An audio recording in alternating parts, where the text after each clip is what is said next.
దీనికి సంబంధించి నిన్న తెలంగాణకు నరేంద్ర మోడీ ఏమి ఇవ్వలేదు, గాడిద గుడ్డు మాత్రమే ఇచ్చాడు అనేటువంటిది రేవంత్ రెడ్డి గారు చెప్పారు. ఆయన ఆరోపణ చేయడంలో బాగానే ఉంది. కాంగ్రెస్ పార్టీ బీజేపీకి సహజంగా శత్రుత్వము, రాజకీయ శత్రుత్వం ఉంటుంది, కౌంటర్లు ఇవ్వడంలో తప్పులేదు, అది బాగానే ఉంది. అయితే కేసీఆర్కు నో ఎంట్రీ, ఆయన ఇండియా కూటమిలో చేర్చుకోము, కలవనివ్వము అనేటువంటిది కూడా కాంగ్రెస్ పార్టీ ఒకటే. కేసీఆర్ ఇక జీవితంలో పదవిని కళ్ళతో చూడలేవు, 12 సీట్లు వస్తే అధికారంలోకి బీఆర్ఎస్ వస్తుందా, ప్రధాని నరేంద్ర మోడీ తెలంగాణకి ఇచ్చింది గాడిద గుడ్డే. నిజంగా కూడా మంచి అంశము. తెలంగాణకు నరేంద్ర మోడీ ఏమీ ఇవ్వలేదనేటువంటిది కాంగ్రెస్ పార్టీ చెప్తుంది, చెప్పుకోవాలి. ఏమి ఇవ్వలేదో కూడా ప్రజలకు వివరించాలి.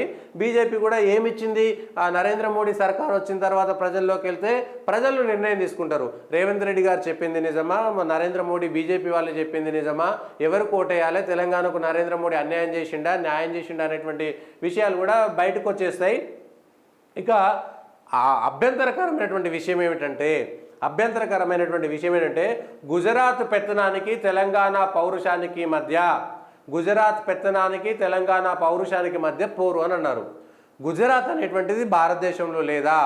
గుజరాత్ వాళ్ళు ఈ దేశంలో ప్రధానమంత్రులు కాకూడదా? మరి మీ పార్టీకి సిద్ధాంతం నేర్పించినటువంటి, గాంధీ పేరు చెప్పుకున్నటువంటి, గాంధీ భవన్లో ఉండేటువంటి మహాత్మా గాంధీ కూడా గుజరాత్ వ్యక్తే కదా, మరి ఆయన పెత్తనం కూడా మీరు వద్దని అంటారా? ఇది ఒక అంశము. మరి రాహుల్ గాంధీని, ప్రియాంక గాంధీని, సోనియా గాంధీని తెలంగాణకు తీసుకొస్తున్నారు కదా, మరి ఆమె యూపీ కదా, మరి ఉత్తరప్రదేశ్ పెత్తనం మన మీద ఎందుకు అనేటువంటి మాట ఎందుకు చెప్పలేదు?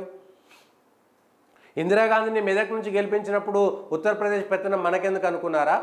మీ పార్టీకి సంబంధించినటువంటి మాజీ ప్రధాని పివి నరసింహారావు నంద్యాలలో పోటీ చేసిన సరే, అప్పుడు ఉమ్మడి ఆంధ్రప్రదేశ్ అనుకున్నాం, ఇప్పుడు ప్రత్యేక తెలంగాణ అయిపోయింది కదా, అది కూడా వదిలేద్దాం. ఆయన మహారాష్ట్రలోని రామ్టెక్ నుంచి కూడా ఒకసారి ఎంపీ గెలిచిండు కదా, ఒకసారి 2 సార్లు రామ్టెక్ నుంచి గెలిచిండు. రామ్టెక్ నుంచి గెలిచినప్పుడు ఆయన పెత్తనం చేశాడు, తెలుగు వాళ్ళ పెత్తనం మాకెందుకని మహారాష్ట్ర వాళ్ళు ఏమని అన్నారా? దేశం అనేటువంటి భావన, అందులో మీది జాతీయ పార్టీ, కుంచిత స్వభావం ఉన్నటువంటి ప్రాంతీయ పార్టీలు చేసేటువంటి ఆరోపణలను ఒక జాతీయ పార్టీ ఒక రాష్ట్రాన్ని తిట్టడం అనేటువంటిది, గతంలో కూడా బీహార్కి సంబంధించినటువంటి ఐఏఎస్లను తిట్టేటువంటి క్రమంలో బీహార్ని తిట్టినటువంటి అంశం కూడా చర్చకు వచ్చింది. ఇవాళ గుజరాత్కు సంబంధించినటువంటి అంశం కూడా చర్చకు వచ్చింది. అంతెందుకు, నీ ముఖ్యమంత్రి హోదాలో రేవంత్ రెడ్డి గారు నిన్న మీ పక్కన కొడంగల్ పక్కన ఉండే కర్ణాటక బార్డర్లు ఉండే గుర్మిట్కల్ వేరు కదా, యాదగిరి గుర్మిట్కలు బళ్ళారి వేరు కదా మీ బార్డర్లో ఉండేటువంటిది. మీరు కేరళ వేయచ్చారు కదా, కేరళ వేయచ్చి కమ్యూనిస్టులను తిట్టొచ్చారు కదా, మరి కేరళలో తెలుగు వాళ్ళ పెత్తనం ఎందుకు, తెలంగాణ వాళ్ళ పెత్తనం ఎందుకు, వాళ్ళు ప్రచారానికి రావద్దని ఎందుకని లేదు? పెత్తనం ఎవరు చేస్తున్నారు? గుజరాత్ పెత్తనం ఎవరు చేస్తున్నారు? పోనీ అదానీ అంబానీ అనుకుందాము, అదానీ అంబానీల పరిస్థితి ఏంటి? వాళ్ళు గుజరాత్ నుంచి మహారాష్ట్రకు వచ్చారు, బాంబేలో హెడ్ ఆఫీస్ ఉన్నది. ఇప్పుడు వాళ్ళది బాంబే అనుకుందామా, గుజరాత్ అనుకుందామా? అదానీ అంబానీలకు గతంలో రాజస్థాన్ గవర్నమెంట్ రాయితీలు ఇచ్చింది, ఆంధ్రప్రదేశ్ గవర్నమెంట్ రాయితీలు ఇచ్చింది, తెలంగాణ గవర్నమెంట్లు కూడా రాయితీలు ఇచ్చినాయి. దేశంలో అనేకమైనటువంటి ప్రభుత్వాలు, అనేకమైనటువంటి రాష్ట్రాలు వాళ్ళతోటి ఏమంటారు బిజినెస్ చేసేటువంటి క్రమంలో అనేకమైనటువంటి రాయితీలు ఇచ్చింది. మరి అప్పుడు వాళ్ళది ఏ పెత్తనం? మీరు కేరళకి వెళ్తే మీరు పెత్తనం చేసినట్ట, మీరు బెంగళూరుకి వెళ్తే మీరు పెత్తనం చేసినట్ట.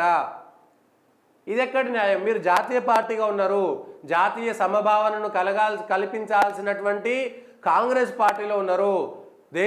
దేశం అనే భావనతోటి దేశానికి స్వాతంత్రం తెచ్చినటువంటి పార్టీ అని చెప్పుకునేటువంటి మీరు కాంగ్రెస్ పార్టీలో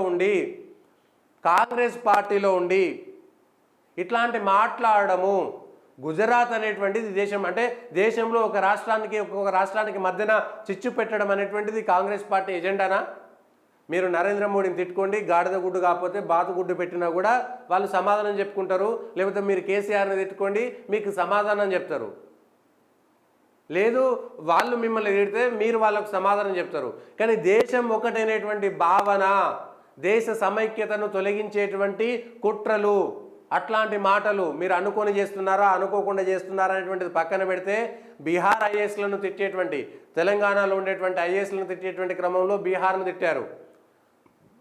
మరి సోనియా గాంధీ పెత్తనము, రాహుల్ గాంధీ పెత్తనము, ప్రియాంక గాంధీ పెత్తనము మళ్ళీ దేశం మీద ఎందుకు జరుగుతుంది అనేటువంటి మాట ఎవరైనా మాట్లాడిరా? మరి అదే సోనియా గాంధీ ఇటలీ నుంచి వచ్చింది అన్నప్పుడు మీకు ఎందుకు కోపం వచ్చింది? ఈ అంశాలన్నీ కూడా మీరు జాతీయ పార్టీ, మీరు దేశంలో అధికారంలోకి వస్తాం అనుకున్న పార్టీ గుజరాత్లో ఎన్నికలకు పోతలేదా? రేపు పొద్దుగాల గుజరాత్లో కూడా కాంగ్రెస్ వాళ్ళకు గుజరాత్కు సంబంధం లేదనేటువంటి మాట మాట్లాడితే ఎట్లుంటుంది? సో దేశంలో అన్ని రాష్ట్రాలు సమైక్యమే, అంతా సమభావం అనేటువంటిది ఉండాలి. ఈశాన్య రాష్ట్రాలను అట్లనే వదులుకున్నారు, అక్షయ్ చిన్న అట్లనే వదులుకున్నారు, కచ్చాదీవుని అట్లనే వదులుకున్నారు. మీ పార్టీ మీ నాయకత్వం అనేటువంటిదే కదా మీ పైన ఆరోపణలు వచ్చింది.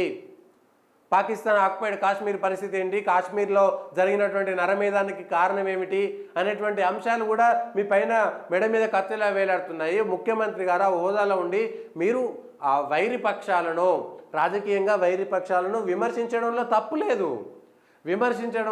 లేదు. కానీ విమర్శించేటప్పుడు దేశ సమైక్యత, దేశ సమభావన, జాతీయ పార్టీగా ఉండి విమర్శించేటువంటి క్రమంలో మీరు ఎక్కడో పొరపాటు పడుతున్నారు అనేటువంటిది నా ఆరోపణ. ఇది గుజరాత్ పెత్తనం ఎట్లా అవుతుంది? రేపొద్దున కాంగ్రెస్ పార్టీ గెలిస్తే రాహుల్ గాంధీ ప్రధానమంత్రి అయితే రాహుల్ గాంధీ పెత్తనం అనేటువంటి చెప్తారా? పంజాబ్కు చెందిన ప్రధానమంత్రి మన్మోహన్ సింగ్ 10 ఏళ్ల పాటు యూపీఏ అధికారంలో ఉన్నప్పుడు మన్మోహన్ సింగ్ పంజాబ్ రాష్ట్రానికి చెందిన వ్యక్తి, అస్సాం నుంచి రాజ్యసభకి ఎన్నికైంది కదా మన్మోహన్ సింగ్ పంజాబ్. మరి అస్సాం వాళ్ళు ఒక పంజాబ్ వ్యక్తికి మేము ఎందుకు ఇస్తాం రాజ్యసభ అని ఆ రోజు తిరుగుబాటు చేసి ఉంటే, పంజాబ్కు చెందినటువంటి వ్యక్తికి అస్సాంలో రాజ్యసభ ఎట్లా ఇస్తారనుకుంటే, ఇవాళ ఉత్తరప్రదేశ్ రాయబరేలి నుంచి గెలిచినటువంటి సోనియా గాంధీ రాజస్థాన్ నుంచి ఎట్లా రాజ్యసభకి వెళ్ళిరు? యూపీ పెత్తనం మా రాజస్థాన్ మీద ఏంటి అనేటువంటి మాట మాట్లాడితే ఈ అంశాలన్నీ కూడా పరిగణలోకి తీసుకోవాల్సి వస్తుంది. దయచేసి మీరు ఒక ప్రాంతీయ పార్టీలాగా కుంచిత స్వభావంతో మాట్లాడితే మాత్రం ఈ ప్రభావము దేశవ్యాప్తంగా ఉంటుంది. రేపొద్దుగాల గుజరాత్, నరేంద్ర మోడీ గుజరాత్ వ్యక్తి వారణాసివే గెలిచిండు. గుజరాత్లో ఉన్నటువంటి వ్యక్తికి ఉత్తరప్రదేశ్లో ప్రజలు బ్రహ్మరథం పట్టిరు. ఏం చేయాలి ఇప్పుడు? ఇందిరాగాంధీ మెదక్ నుంచి గెలిచింది, సోనియా గాంధీ బళ్ళారి నుంచి గెలిచిరు. సోనియా గాంధీ కర్ణాటకలో ఉన్నటువంటి బళ్ళారి నుంచి గెలిచిరు 98లో 99లో నాకు తెలిసి. సుష్మా స్వరాజ్, సోనియా గాంధీ పోటీ పడ్డారు ఆ రోజు బళ్ళారిలో. మరి అది ఎట్లా సాధ్యం? మరి సోనియా గాంధీ కన్నడిగుల మధ్యన పెత్తనం చేస్తుందని చెప్తే ఎట్లా నడుస్తుండే? ఆ రోజు కర్ణాటకలో ఎవరు అట్లా అనలేదే. ఇది ఎక్కడ అన్యాయము? గుజరాత్ పెత్తనం ఏమిటి? ఎవరి మీద పెత్తనం చేసిరు? దేశంలో గుజరాత్ వాళ్లకు ప్రధానమంత్రి కావద్దు అనేటువంటి నిబంధన ఏదైనా ఉందా? ఇటలీకి భారతదేశానికి మధ్యన జరిగినటువంటి ద్వైపాక్షిక ఒప్పందంలో ఇటలీ వాళ్ళు ఇక్కడ వ్యాపారం చేసుకోవచ్చు, లేదంటే మిగిలినటువంటి పనులన్నీ చేసుకోవచ్చు, పెళ్లిళ్ళు చేసుకోవచ్చు. కానీ ఇటలీకి భారతదేశానికి ఉన్నటువంటి ఒప్పందం ప్రకారం ఇటలీకి జాతీయులు భారతదేశంలో ఉన్నత పదవులు స్వీకరించడానికి అర్హత లేదు అనేటువంటి నిబంధన మేరకు సోనియా గాంధీ ప్రధానమంత్రి పదవిని స్వీకరించలేదు. రాజ్యాంగం వ్యతిరేకిస్తే ఎట్లా అనేటువంటి మాట మాట్లాడారు. కాబట్టి ఆ రోజు జరిగినటువంటిది వేరంశము. కానీ గుజరాతీ భారతదేశంలో ఉన్నది కదా, మీరు నరేంద్ర మోడీ ఆయన పరిపాలన తెలంగాణకు ఏమి ఇవ్వలేదు, తెలంగాణకు మోసం చేసిండు, లేదా తెలంగాణను నిర్లక్ష్యం చేసిండు అనేటువంటి విషయాలను తెలంగాణ ముఖ్యమంత్రిగా ఆధారాలతో సహా గత 10 సంవత్సరాలుగా మీకు ఏమేమి అన్యాయం చేసిండో ప్రజలకు తెలియజెప్పాల్సినటువంటి బాధ్యత మీ పైన ఉన్నది. తెలియజెప్పండి కూడా. ఏదైనా పెట్టుకోవచ్చు, గాడిద గుడ్డు కాకపోతే గుర్రం గుడ్డు పెట్టుకొని కూడా మనం ప్రచారం చేసుకోవచ్చు. కానీ దేశంలో ఒక రాష్ట్రంలో ఉన్నటువంటి ప్రజలు, తెలంగాణలో గుజరాత్ వాళ్ళు లేరా? తెలంగాణ వాళ్ళు గుజరాత్లో ఉన్నటువంటి అదేదో ఉంటే సూరత్, అక్కడ పోయి బతుకుతారు. మరి ఇప్పుడు తెలంగాణ వాళ్ళు సూరత్లో పోయి బతుకొద్దా? మీ తెలంగాణలో చీడ పనిచేసిన అంటే ఏంటి పరిస్థితి? తెలంగాణకు సంబంధించినటువంటి వాళ్ళు సూరత్లో, అక్కడ భీవండిలో, బొంబాయిలో అక్కడ పోయి బతుకుతుంటారు. మరి వాళ్ళంతా మాకు సంబంధం లేదని ఇదే మాట మాట్లాడితే ఎట్లా? ఈ అంశాలు బాంబేలో కూడా కార్పొరేటర్లు తెలంగాణ వాళ్ళు అయినరు, సూరత్లో కూడా కార్పొరేటర్లు తెలంగాణ వాళ్ళు అయ్యారు.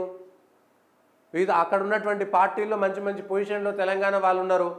ఇప్పుడు వాళ్ళంతా గుజరాత్ వాళ్ళ పెత్తనం మీద అన్నాడు కాబట్టి మీ తెలంగాణ వాళ్ళంతా ఇక్కడ ఉండొద్దు అనేటువంటి మాట మాట్లాడితే, ఒక ముఖ్యమంత్రి హోదాలో ఉన్నప్పుడు మాట్లాడేటువంటి మాటల్లో ఆచితూచి ఉండడం మంచిది. దీనివల్ల మీ పార్టీకి ఇతర రాష్ట్రాల్లో కూడా ఉంటుంది. ఒక జాతీయ పార్టీ, జాతీయ సమభావన ఉండేటువంటి పార్టీ, దేశానికి స్వాతంత్రం చెప్పుకునేటువంటి పార్టీ, సర్దార్ వల్లభాయ్ పటేల్ కూడా తెలంగాణకు స్వాతంత్రం తెచ్చినటువంటి సర్దార్ వల్లభాయ్ పటేల్ కూడా గుజరాత్ రాష్ట్రానికి చెందినటువంటి వ్యక్తియే కదా.